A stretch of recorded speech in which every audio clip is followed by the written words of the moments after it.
Good evening Bharat. आप देख रहे हो लैन भारत और आज हम हैं मुखर्जी नगर के एक शॉप T.com के सामने।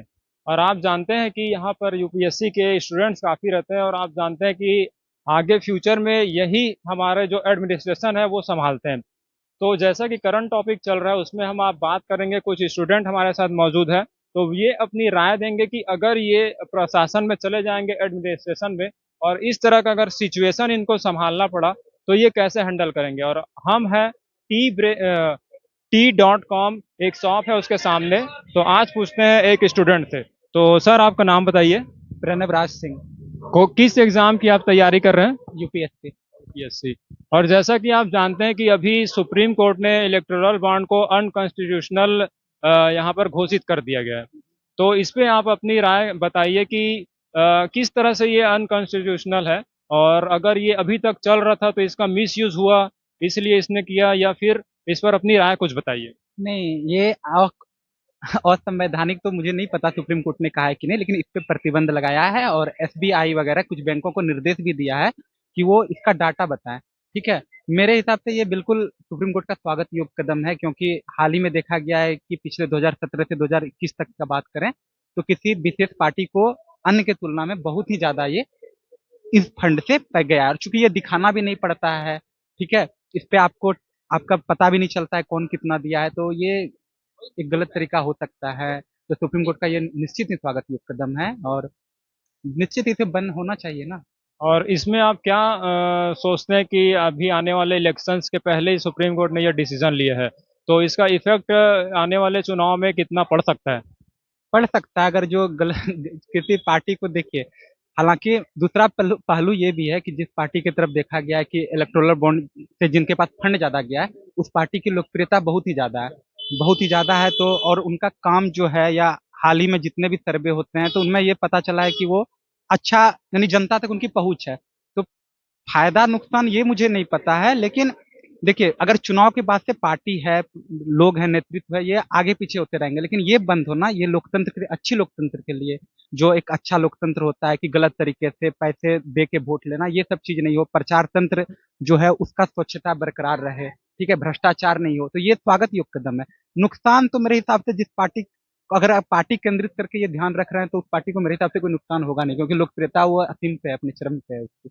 और अब आप क्या देखते हैं, जैसे इलेक्टोरल बॉन्ड पर तो रोक लगा दी है, अब डायरेक्ट कैसे उनको चंदा मिलेगा या फिर पार्टी को दिक्कत आ सकती है? मेरे हिसाब से चुनाव आयोग का इस पे गाइडलाइंस है कि आप इतना कैश वगैरह, आदर्श आचार संहिता जो लगती है, लेकिन इसमें जो है लोग जो है, नेता जो है, गलत रास्ते से फायदे उठा के ये करके इसका मिसयूज कर लेते हैं। मेरा मानना है चुनाव में जो है, चूंकि ये सब, इसमें लोकतंत्र में सभी भागीदारी होते हैं, आप हम सभी खड़े हो सकते हैं। तो अगर हमारे पास अच्छा तंत्र नहीं है, अच्छा पैसा नहीं है, कोई पैसा खर्च करके बस जीत जा रहा है, तो ये मेरे साथ अन्याय होगा, मेरे लोकतांत्रिक मूल्यों के साथ अन्याय होगा, है ना। तो ये बिल्कुल सही है और ये नहीं होना चाहिए। ये क्या, किसी भी तरह का, चाहे वो खाना देके, पैसा देके वोट लेना, वो कुछ खाना खिला के, प्रलोभन देकर वोट लेना, अपने आप में ये गलत है। ये लोकतंत्र के वो आदर्श मूल्यों पर चोट है। तो मैं चाहता हूं कि इस पे चुनाव आयोग या प्रशासन जो है, जितना अच्छा इस पे नियंत्रण कर सके उतना देश के लिए अच्छा है। नेतृत्व करके देश के नेता, तो देश का नीति निर्माण का तो यही पीढ़ी है ना, सीढ़ी। और एक टॉपिक मैं आपसे और पूछना चाहूंगा अगर आपका मन हो तो, जैसे कि यूपी में अभी आरओ का एग्जाम हुआ है, आरओ का अभी देख रहे हैं कि पेपर काफी लीक हो रहा है। तो इस पे जैसे आप अगर मान लो आप तो बड़े पोस्ट पे जाएंगे आगे चल करके, डीएम एसडीएम बनेंगे जो भी बनेंगे, तो इस पे आप कैसे कंट्रोल करेंगे अपने अकॉर्डिंग बताइए। हालांकि गवर्नमेंट तो कर रही है लेकिन ये जो लीक हो रहा है मामला, क्योंकि बच्चे इतने सारे तैयारी करते हैं, कितने सालों बाद पेपर होता है और जैसे ही बच्चा पेपर दे करके आता है उसे पता चलता है कि पेपर पहले ही आउट हो चुका था।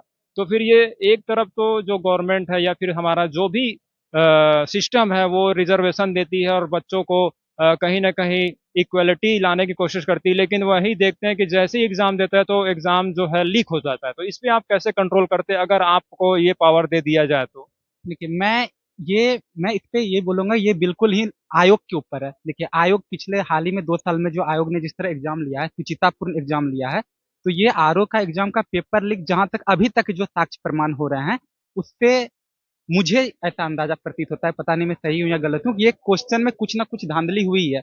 और आज का व्हाट्सएप का जमाना है, अगर एक के पास भी क्वेश्चन आ जाता है तो वो आप पूरे दुनिया भर में कहीं भी 2 मिनट में भेज सकते हो, ठीक है? तो मेरे हिसाब से अगर ऐसा एक भी केस है तो वो गलत है, नहीं होना चाहिए। सर आयोग ने पहले बोला कि एग्जाम शुचितापूर्ण हुई है, लेकिन अगले दिन आयोग ने तुरंत इसके लिए सरकार से स्पेशल टास्क फोर्स के लिए अनुग्रह भी किया है, ठीक है? तो सरकार भी देखना चाहिए, वहाँ पे लड़के भी प्रयागराज में ये कर रहे हैं, मेरे भी 1-2 दोस्त हैं, प्रोटेस्ट कर रहे हैं, रख रहे हैं।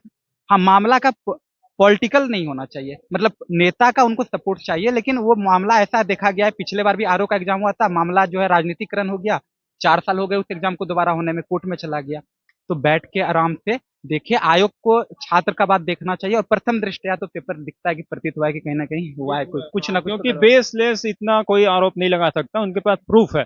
तो इस पे कंट्रोल क्यों नहीं कर पाती गवर्नमेंट, इसमें आप कुछ बताइए कि किस तरह से गवर्नमेंट को आप सजेशन देंगे, क्योंकि आप आगे जा करके गवर्नमेंट के कहीं ना कहीं एग्जीक्यूटिव बॉडी में लगेंगे, तो आप क्या सजेशन देंगे अगर जाएंगे? उत्तर प्रदेश में सरकार में ये होना तो थोड़ा सा आश्चर्यजनक दिख रहा है, क्योंकि पिछला जो उनका कुछ रवैया दिखा है माननीय मुख्यमंत्री जी का, ठीक है?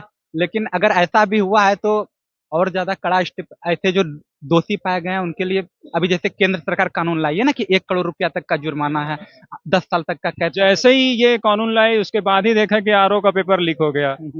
तो आरओ का पेपर लीक हुआ तो उस पर दिखाया, वो जो कानून का अमलीकरण कर दे ना, तो शायद आगे लोग इससे परहेज करें। कड़ा स्टेप ही लेना पड़ेगा, इसका और कोई उपाय नहीं है, ऐसे ऐसे लोगों को कोई छोड़ा नहीं जा सकता। अगर आप रहेंगे तो कड़े स्टेप लेंगे, कड़े स्टेप में आप क्या बोल सकते हैं? आजीवन कारावास डाल दे। अच्छा, तो देख सकते हैं यहाँ पर जो स्टूडेंट है वो बोल रहे हैं कि आजीवन कारावास। तो इस तरह से हमारा जो रियल इंटरव्यू, आप देखते होंगे कि कोई सेलेक्ट हो जाता है, वहां पर इंटरव्यू होता है, वहां पर तो नॉमिनल रहते हैं, वहां पर बच्चे शायद बोल ना पाए कि फ्री मन से नहीं बोल पाते, क्योंकि आप जानते हैं अगर आप सरकार के अगेंस्ट बोलेंगे तो शायद आपको वहां पर सेलेक्ट ना किया जाए। लेकिन हमारी ये कोशिश रहेगी कि हम यहाँ पर मुखर्जी नगर के अलग अलग प्लेसेस में जा करके फ्री इंटरव्यू लें, रियल इंटरव्यू लें। तो देख सकते हैं कैंडिडेट ने बहुत ही अच्छा बोला। तो अगर आप भी बोलना चाहते हैं तो आप जरूर आइएगा इस शॉप के बाहर, tea.com जो शॉप है वहां पर हम कभी कभी आएंगे, और वहां पर आप कोशिश कीजिएगा और अपने जो थॉट्स है वो शेयर कीजिएगा। तो आपका बहुत बहुत धन्यवाद। और इसी तरह से और भी वीडियो को देखते रहने के लिए देखते रहिए लैन भारत। Thank you.